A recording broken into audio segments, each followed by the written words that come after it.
Hello, I'm taking a risk here, and I don't know what the consequences may be of it.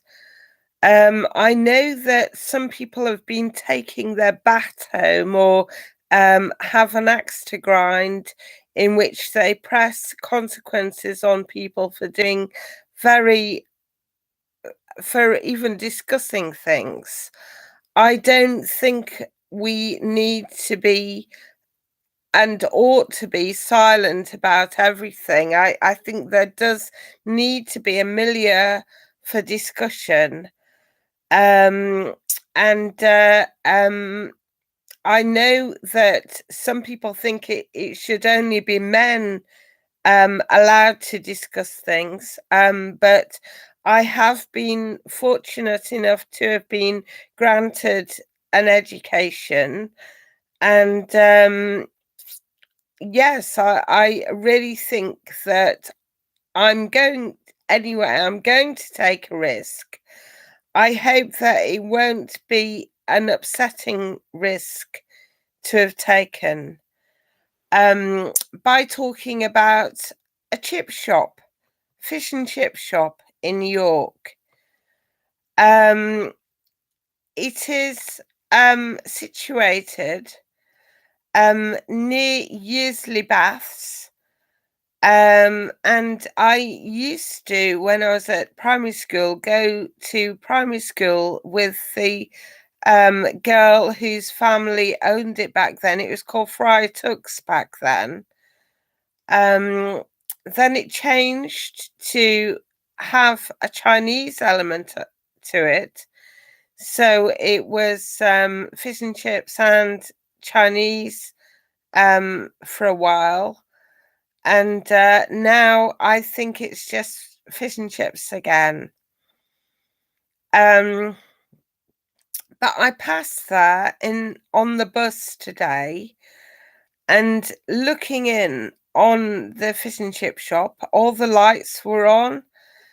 The ovens were definitely turned on and heated. You could tell that the ovens probably were turned on, and it was all open for business.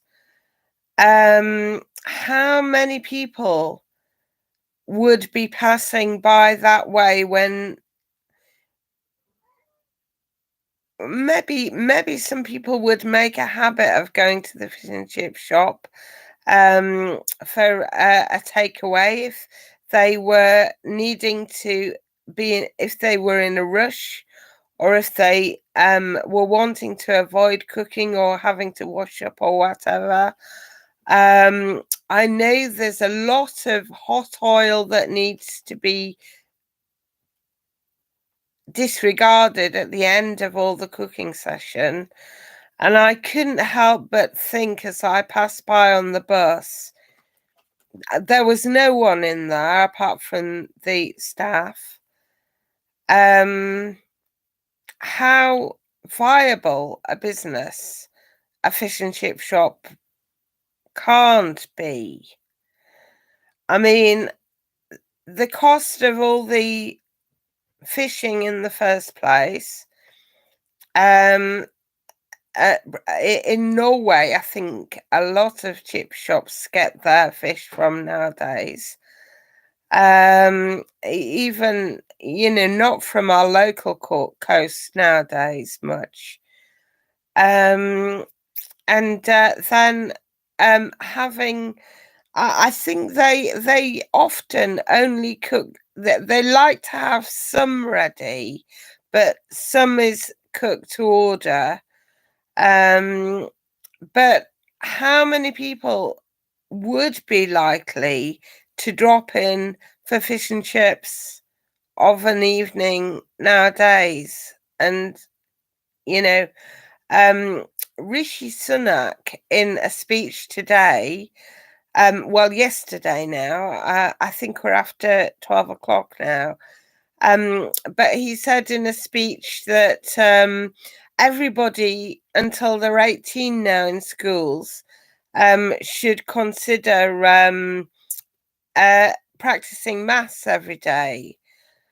Well, I used to at one point be very good at maths, but I then disregarded it and have allowed it to slip from my consciousness and avoid I have avoided it, maybe possibly because I saw that there is a huge problem.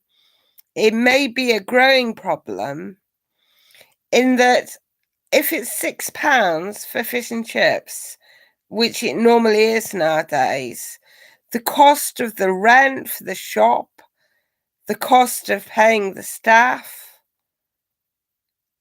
how many £6? Most people would be teenagers probably going to the chip shop, wanting only chips, which it would be £2 to £3. And that it just wouldn't, like, unless you had crowds and crowds of people going to the fish and chip shop, you're not likely to be able to cover costs.